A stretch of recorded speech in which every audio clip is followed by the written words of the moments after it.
Bonjour, je me présente Pierre Courchain et bienvenue à cette présentation audiovisuelle sur DVD. Vous aurez le privilège de voir un montage et prémices de la fabuleuse histoire de l'informatique et de son ascension telle qu'on le connaît aujourd'hui.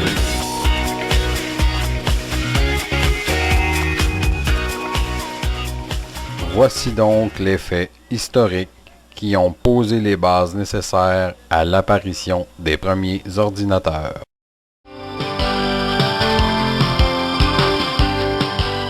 La première forme binaire est apparue à moins 3000 ans, période de l'empereur chinois Haifu, dont le symbole magique, l'octogone à trigrammes, contient les 8 premiers nombres représentés sous forme binaire, par des traits interrompus ou non.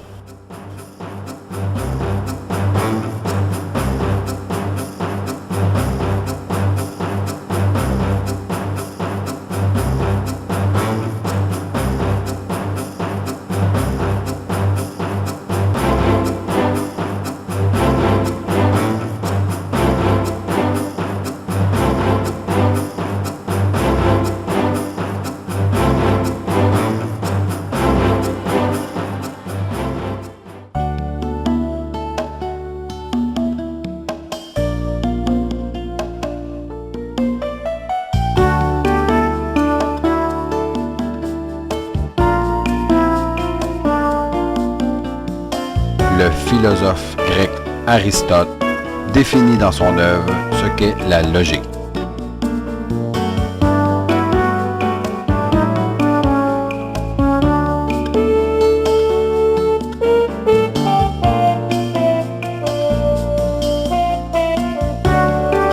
Le philosophe Francis Bacon invente le code militaire à 2 lettres qui permet, en utilisant 5 caractères, de coder les lettres de l'alphabet.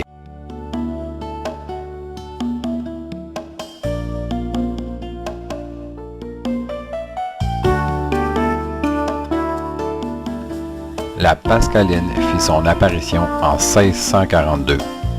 Blaise Pascal met au point, pour aider son père collecteur des impôts à Rouen, la Pascaline, qui pouvait traiter les additions et les soustractions.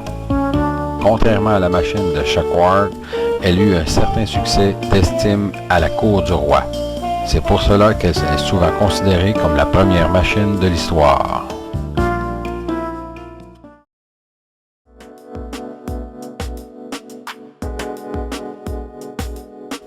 En 1679, Leibniz découvre et met au point une arithmétique binaire, pouvant ainsi analyser les octogrammes de Haifu.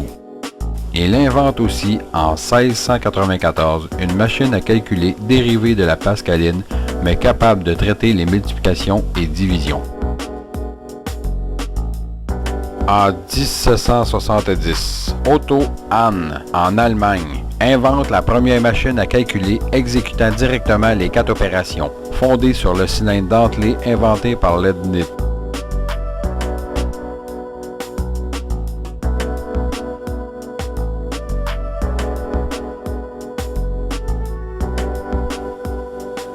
« 1815 fut l'année de naissance de George Boole, celui qui a ouvert la voie à l'avènement de l'informatique sans même le savoir. Mathématicien, logicien et un peu philosophe, George Boole est bien le père fondateur de la logique moderne. En créant l'algèbre boélienne, il a réussi à allier en un même langage mathématiques et symbolisme. George Boole développe une nouvelle forme de logique à la fois symbolique et mathématique, ayant pour but de traduire les idées des concepts et des équations, de leur appliquer certaines lois et ainsi de retraduire le résultat en termes logiques. Il crée alors une algèbre binaire n'acceptant que 2 valeurs numériques, 0 et 1. En informatique, on utilise les nombres binaires composés de 2 chiffres, 0 et 1, et l'algèbre de Boole permet de représenter, grâce à ces symboles, un circuit logique, c'est-à-dire un circuit qui schématise l'agencement des composantes de base, sans se préoccuper de la réalisation au moyen de transistors. On lui doit aussi les variables en fonction logique ainsi que les portes logiques. George Ball est mort d'une pneumonie le 8 décembre 1864.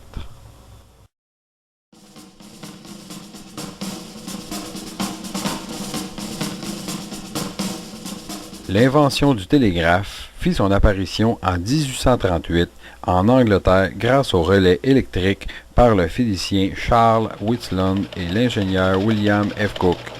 Le brevet fut déposé dans la même année.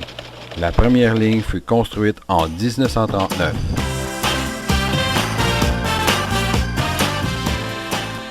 Graham Bell, américain, dépose le brevet du téléphone en 1876. Le développement du téléphone sera énorme aux États-Unis. 25 000 postes 3 ans plus tard. Graham fondera la Bell Telephone Company.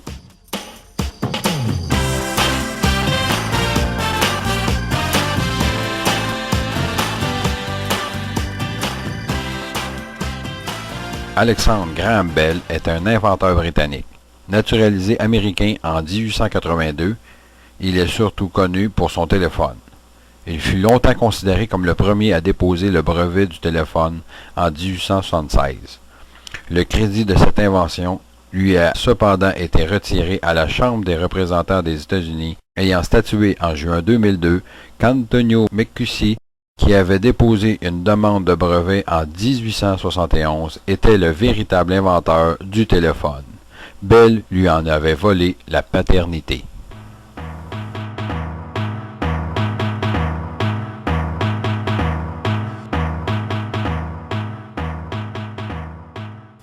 Meugsy, qui avait peur d'avoir perdu son invention, en construisit vite un prototype et en 1874 tenta de contacter le directeur d'une compagnie de télégraphe, la West Union, pour lui montrer son télégraphe parlant. La secrétaire de la compagnie différa pendant 2 ans la prise de rendez-vous et prétendit finalement que l'on avait perdu le prototype. On sait aujourd'hui qu'Alexander Graham Bell a volé cette invention et a payé la West Union 20% de ses profits pendant 17 ans, en échange de ce prototype dérobé. C'est ainsi qu'en 1876, Bell déposa le brevet et Meugsy, lui, intenta un procès. Il fut capable de convaincre qu'il était l'inventeur légitime et eut beaucoup de soutien. Meugsy aurait déposé une demande provisoire de brevet en 1871, qui expira, faute de moyens, en 1874. Des démarches en justice ont été effectuées pour annuler le brevet de Graham Bell à partir de 1887. Mais Bell était déjà riche et puissant. Le procès dura jusqu'en 1896, date à laquelle la mort de Meugsy mit fin aux procédures.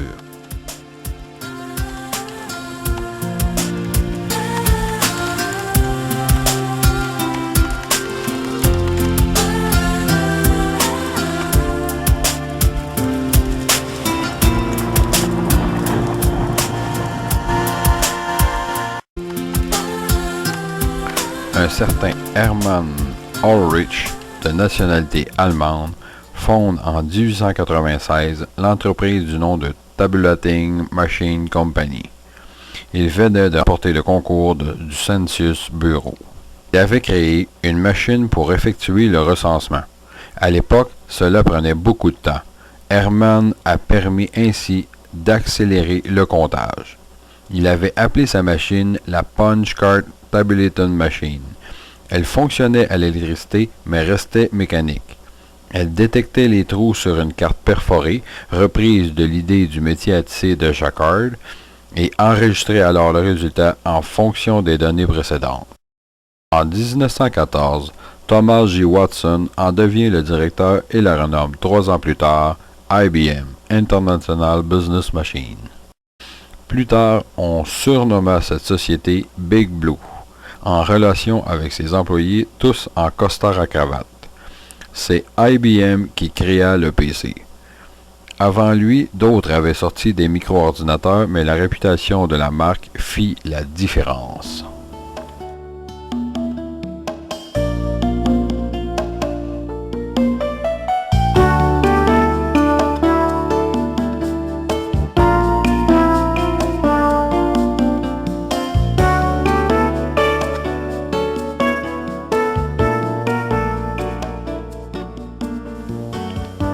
C'est en 1942 à Seattle que Gary A. Kindle naquit. Il était connu dans le domaine de la micro-informatique vers les années 1970-1980. Il sera présent lors des débuts d'Intel avec les microprocesseurs. Il développera notamment le Program Language Microprocessor, stimulant un processeur 8008, ce qui permet d'écrire plus rapidement des programmes pour ce matériel.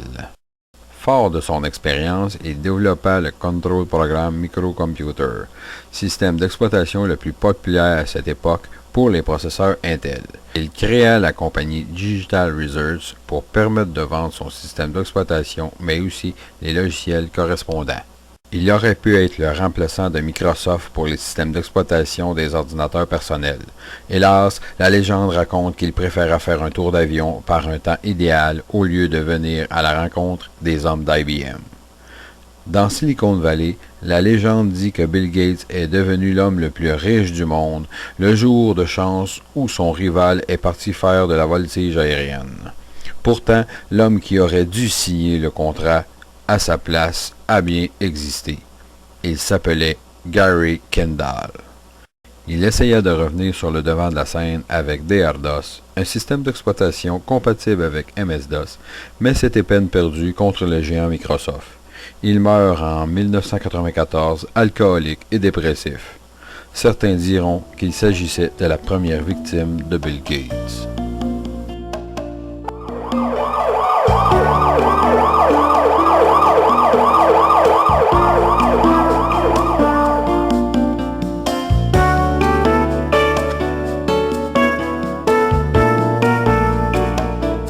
Le premier bug de l'histoire informatique eut lieu le 9 septembre 1945 à 15h45. Il s'agit d'un insecte bloqué dans un relais du calculateur électromagnétique du Mark I de l'Université de Harvard. La mathématicienne Grace Murray Hopper décide alors que tout ce qui arrête le bon fonctionnement d'un programme s'appellera un bug, étant donné que bug signifie insecte en anglais.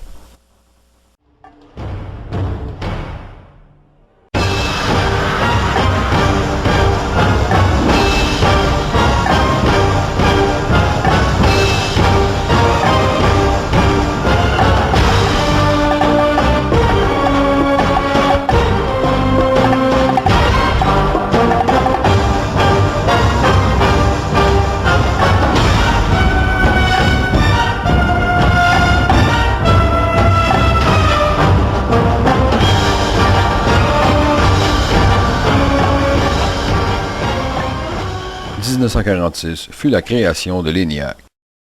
Le plus impressionnant ordinateur fabriqué de l'époque était composé de 19 000 tubes, il pesait 30 tonnes et occupait une surface de 72 mètres carrés et consommait 140 kW, vitesse d'environ 330 multiplications par seconde. Jusque-là, l'ordinateur était une énorme machine inaccessible et destinée à traiter des masses de données sans intervention extérieure. L'augmentation des performances va maintenant permettre à l'ordinateur de communiquer avec l'être humain. 1948, l'invention du transistor permit à l'informatique de faire un bond en avant incroyable. Ses inventeurs reçurent en 1956 le prix Nobel de physique. 1955 fut le premier réseau informatique à but commercial, le SABRE, Semi-Automated Business Relayed Environment, réalisé par IBM. Il relie 1200 téléscripteurs à travers les États-Unis pour la réservation des vols de la compagnie American Airlines.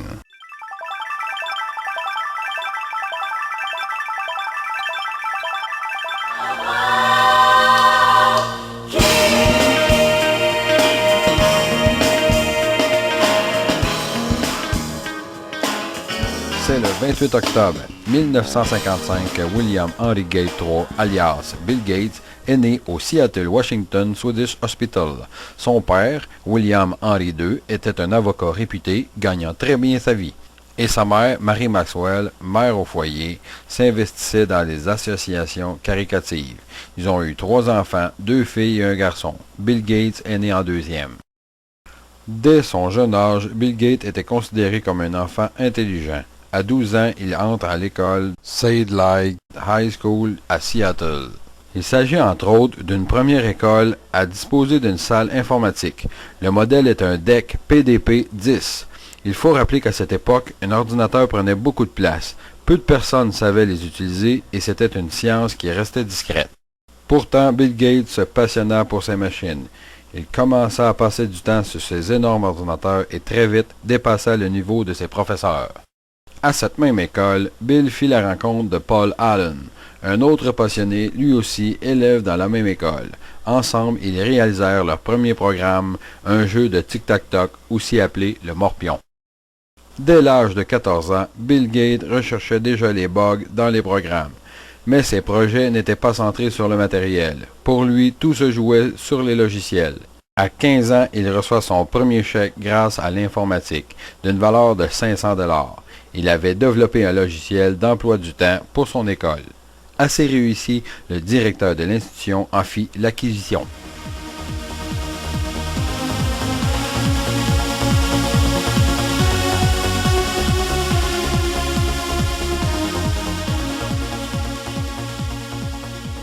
Le premier disque dur magnétique a été fabriqué par IBM.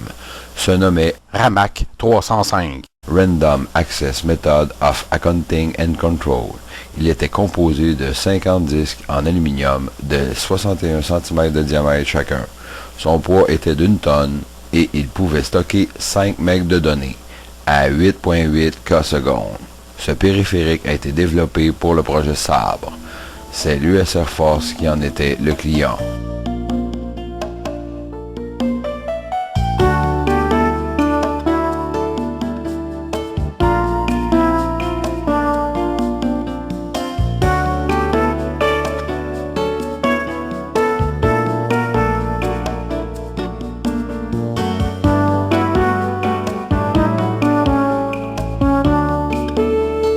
En 1961, Fernando Corbato et Robert Fano firent la démonstration du système d'exploitation CTSS.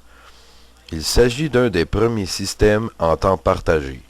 Plusieurs utilisateurs peuvent utiliser les ressources d'une même machine en même temps.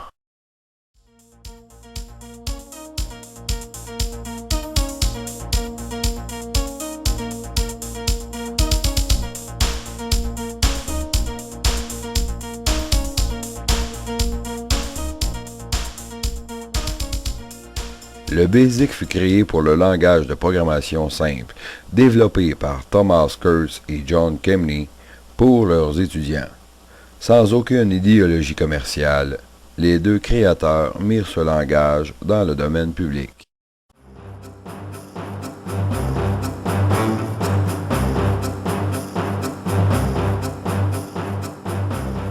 La souris fut son apparition le 9 décembre 1968 à San Francisco. Elle fut présentée officiellement lors d'une conférence des sociétés d'informatique à l'Université de Stanford en Californie par 18 chercheurs. La démonstration durait 90 minutes devant un public de 1000 personnes. L'objet était en bois et portait le nom d'indicateur de position XY pour système d'affichage.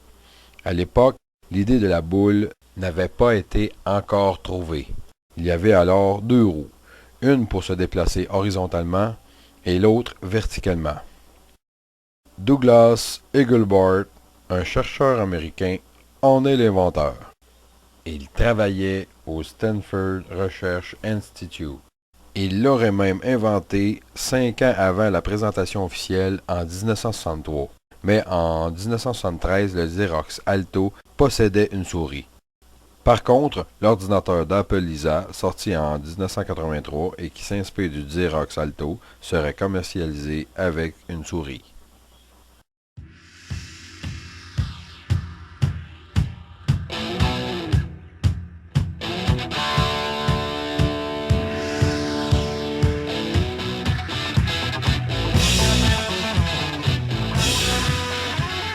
En décembre 1970, le Network Working Group termine le protocole de communication entre ordinateurs pour le réseau ARPANET appelé Network Control Protocol.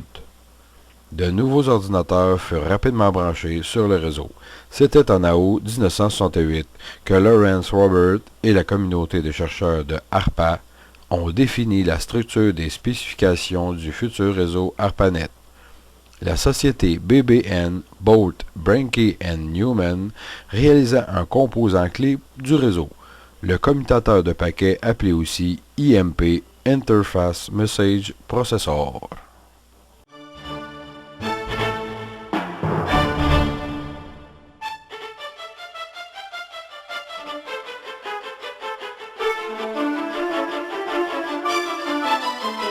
Le premier microprocesseur est celui d'Intel, du nom de 4004. Il rassemble toutes les parties des processeurs sur un unique support. Révolutionnaire pour l'époque par sa taille, il permettra le développement du micro-ordinateur. Il comporte 2300 transistors gravés en 10 microns, exécute 60 000 opérations à la seconde pour 108 kHz et était vendu 200 $.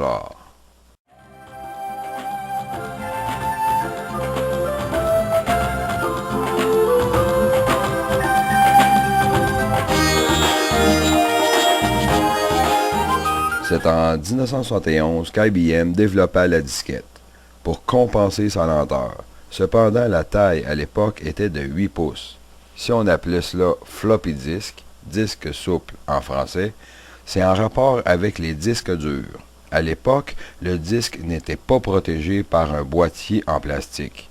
Il était donc flexible. Cependant, la poussière et le manque de fiabilité imposèrent la protection.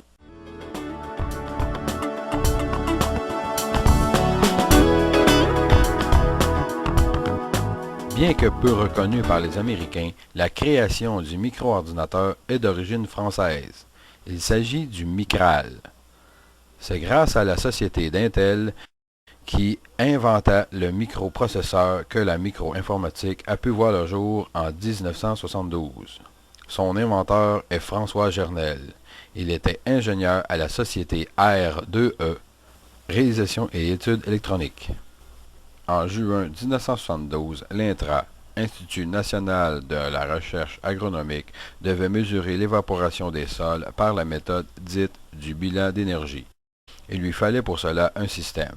Mais le PDP-8 de la société DEC, Digital Equipment Corporation, était bien trop cher, plus de 6 800 €, soit 9 769 en dollars canadiens.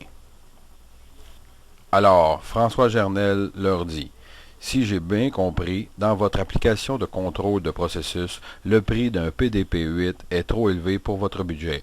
Alors, je vous propose de faire un calculateur pour la moitié de ce prix. C'est un certain M. Perrier qui accepta l'offre. François Gernel fut aidé par Alain Lacombe, Jean-Claude Beckman et Ben Chetrick. La machine devait être bon marché, autonome et transportable. 5 mois plus tard, le Micral est terminé, au prix de 1 290 €, soit 1 854 $ canadiens, basé sur un processeur 8008 d'Intel cadencé à 0.5 MHz, sans clavier ni écran, n'ayant que des interrupteurs et des voyants. Le système fut livré le 15 janvier 1973, mais c'était déjà une performance. Elle se nommait le Micral.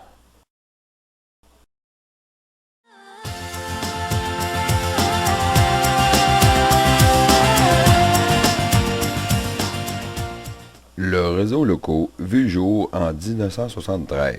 Internet est le premier standard de réseaux locaux appliquant le principe de communication par paquet pour les réseaux des entreprises. Grâce à une architecture en bus, inventée par Robert Metcalfe, qui fondera 3COM, Computer Communication Compatibility. Il sera notamment président dans le développement des réseaux locaux.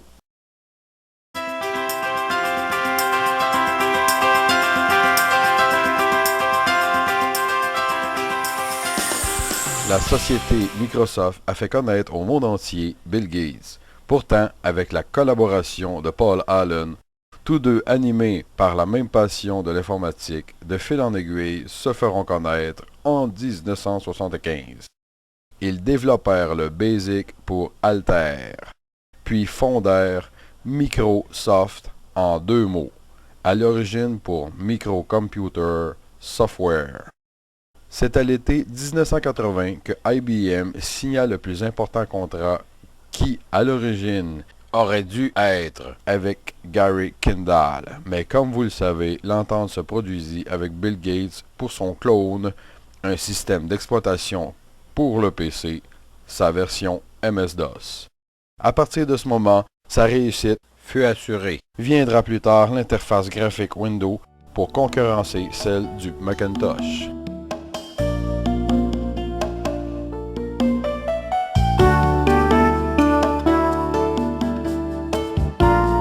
La société Apple Computer voit le jour en 1976, plus précisément en avril, créée par 2 informaticiens, Stephen Wozniak et Steve Jobs.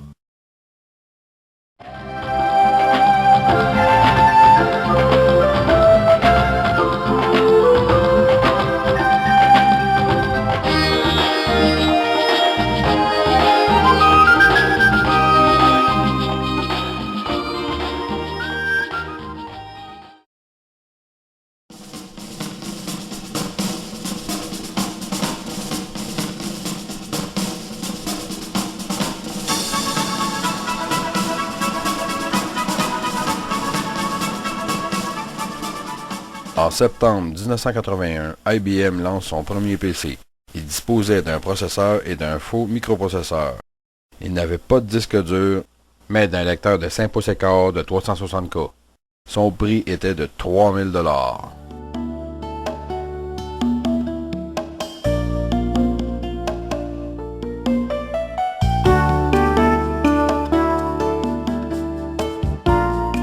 Compaq Computer Corporation est créée en février 1982. Cette compagnie est connue pour avoir la première développé un sosie du BIOS d'IBM, permettant de construire des ordinateurs compatibles et légaux. Compaq dépensa 1 million pour ces travaux qui s'avéreront plus que rentables.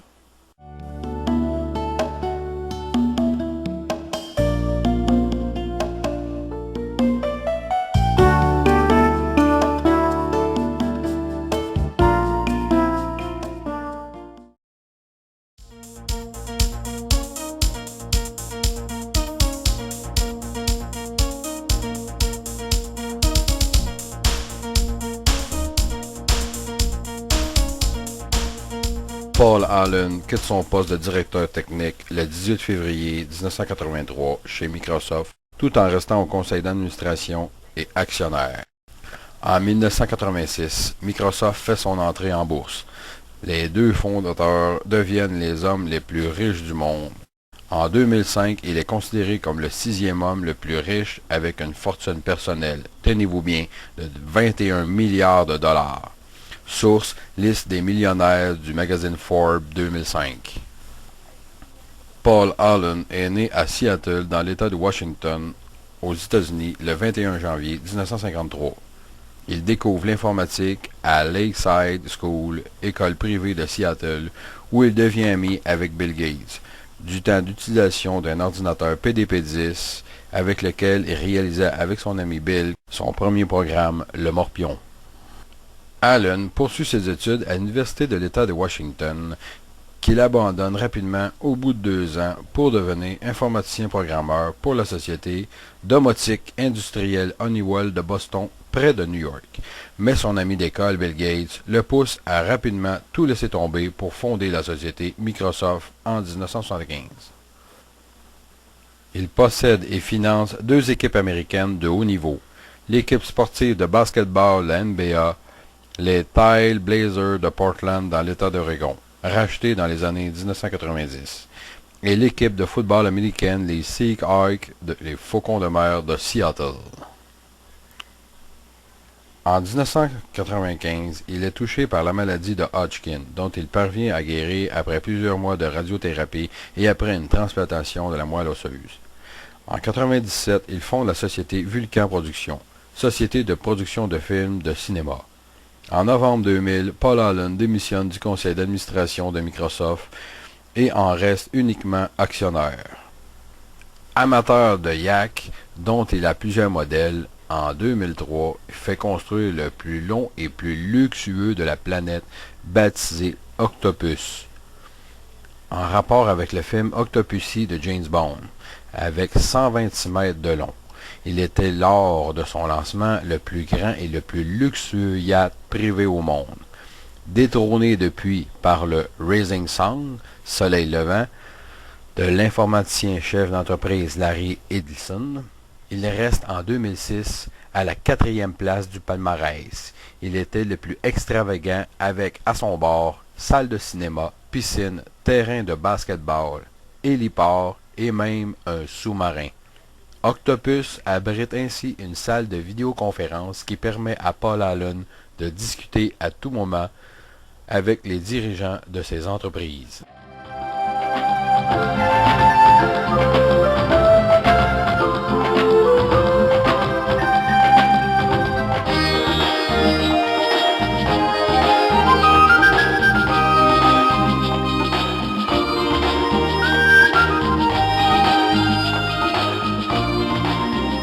Le 4 octobre 2004, il remporte le prix Ansari 10 Prize et 10 millions de dollars après avoir financé et mis au point le Spaceship One, le premier vaisseau spatial civil privé envoyé dans l'espace, dont il a personnellement fait partie du vol inaugural historique. Il est célibataire, il n'a pas d'enfant ni aucune relation de couple connue à ce jour.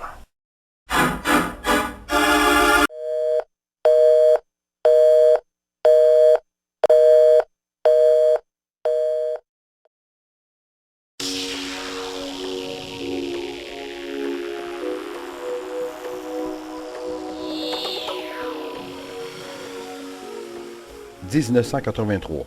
Apple présente son nouvel ordinateur exceptionnel, le Lisa, Local Integrate Software Architecture.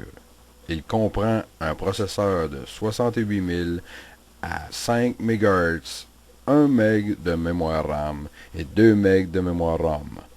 Un écran graphique intégré de 12 pouces d'une résolution de 720 par 364 pixels. Un lecteur de disquette de 5 pouces et quart contenant 871K, un disque dur de 5 MB interne et surtout, il est entièrement et exclusivement utilisable à la souris grâce à son interface graphique. Le développement de cet ordinateur a coûté extrêmement cher à Apple. 50 millions pour le matériel et 100 millions pour le logiciel, ce qui explique son prix élevé de 10 000 $. Malgré ce prix, il s'agit tout de même du premier ordinateur personnel à interface graphique.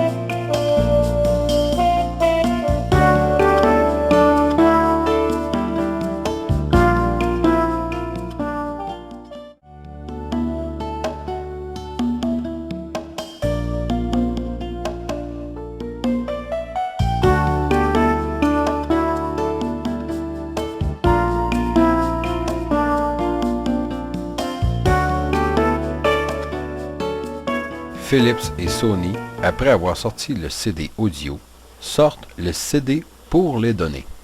Il est identique à son prédécesseur. Pour le lire, un laser de faible puissance de 0,78 microns est utilisé. À l'inverse des disques durs, il n'y a qu'une seule piste qui forme une spirale qui effectue 22 188 révolutions pour 5,6 km de longueur.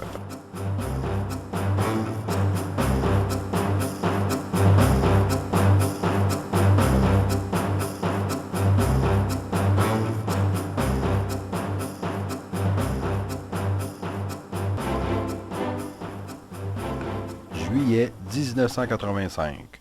Commodore présente l'Amiga 1000, une machine révolutionnaire pour l'époque, à la fois pour son système d'exploitation multitâche, muni d'une interface graphique, le World Beach, mais aussi par ses performances graphiques hors du commun, dû non seulement au microprocesseur Motorola 68000 qui l'équipe, mais aussi aux composantes spécialisées qui s'occupent de la gestion du graphisme et du son. La machine est ainsi capable d'afficher des images en 4096 couleurs, d'afficher plusieurs résolutions différentes sur des parties de l'écran et de jouer du son digitalisé en stéréo sur 4 canaux. Muni de 256K de RAM, d'un lecteur de disquette de 3,5 pouces de 880K et d'une souris, la machine sera vendue 1300 $.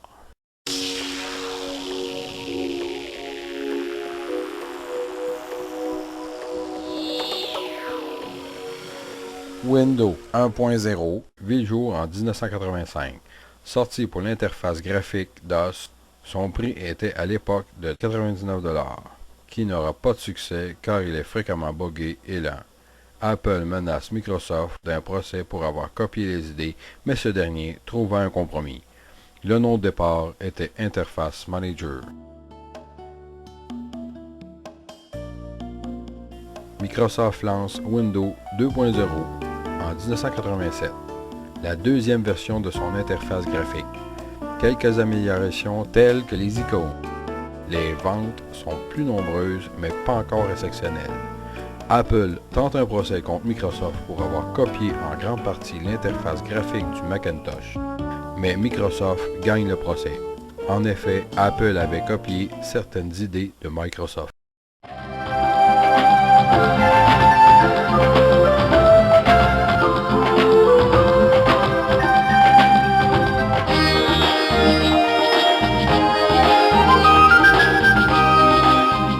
Le World Wide Web a été créé par Tim Berners-Lee pour le Centre européen de recherche nucléaire.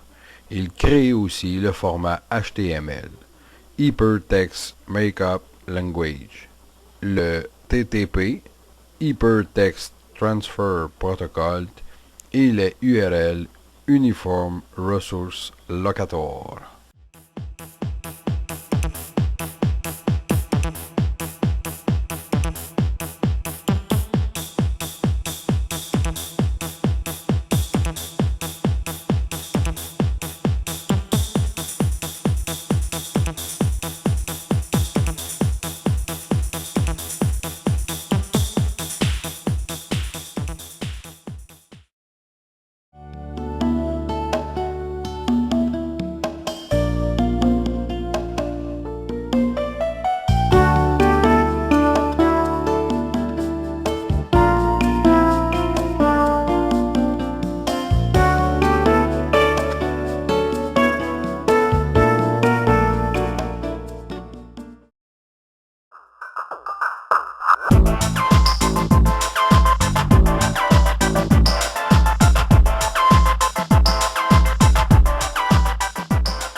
Le 1er janvier 1994, Bill Gates épousa Melinda French. Lors de son mariage, il a même loué tous les hélicoptères dans un large périmètre pour ne pas être dérangé par les paparazzis. Aujourd'hui, il est père de 3 enfants, 2 filles, Jennifer Catherine, née en 1996, et Phoebe Adele en 2002, ainsi qu'un fils, Yori John, né en 1999. Depuis 1996, il est aussi l'homme le plus riche du monde. Sa fortune est estimée à plus de 51 milliards de dollars. Mais en 1998, démarre un procès antitrust pour abus de position dominante. Notre homme perdait alors de sa grandeur.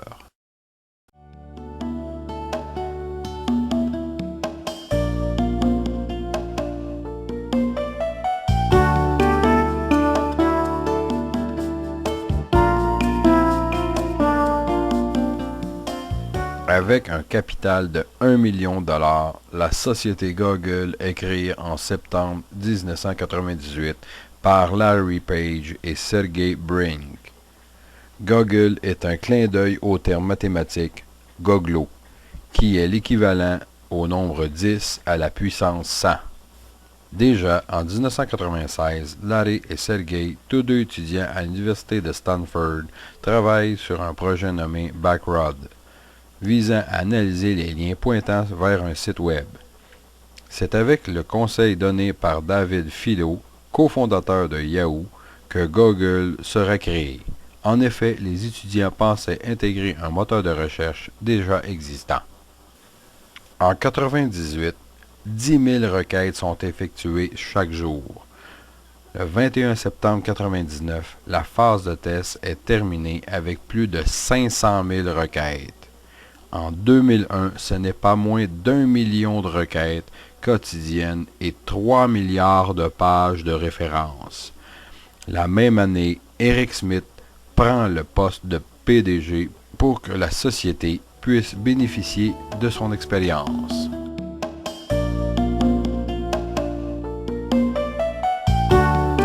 Le 25 juin, la dernière version de Windows basée sur le noyau MS-DOS est mise en marché par Microsoft avec Internet Explorer 4 et Outlook Express. Le système de fichiers reste le même. Il permet entre autres de gérer des fichiers plus gros que son prédécesseur, mais aussi le port USB est enfin reconnu. Par contre, ce système d'exploitation est toujours orienté monoposte et mono-utilisateur. Un an plus tard, Windows 98 SE, seconde édition, sort avec notamment les drivers pour DVD et la correction de certains bugs de la version précédente.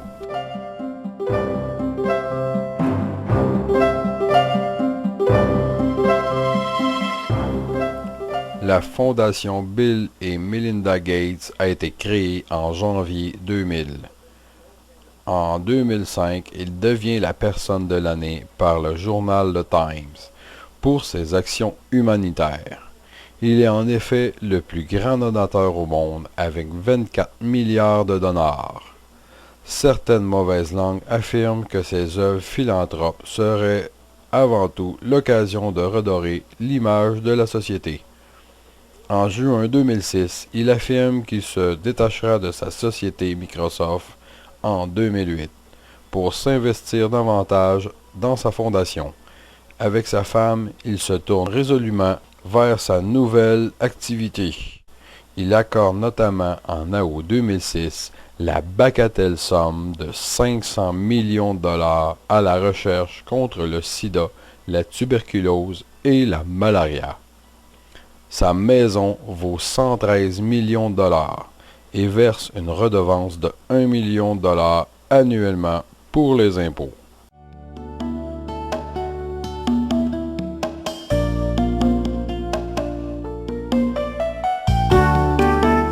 Le processeur Intel Pentium 4 sort le 20 novembre 2000. Au début disponible à 1.5 GHz, il dépasse très vite la barre des 2 puis 3 GHz.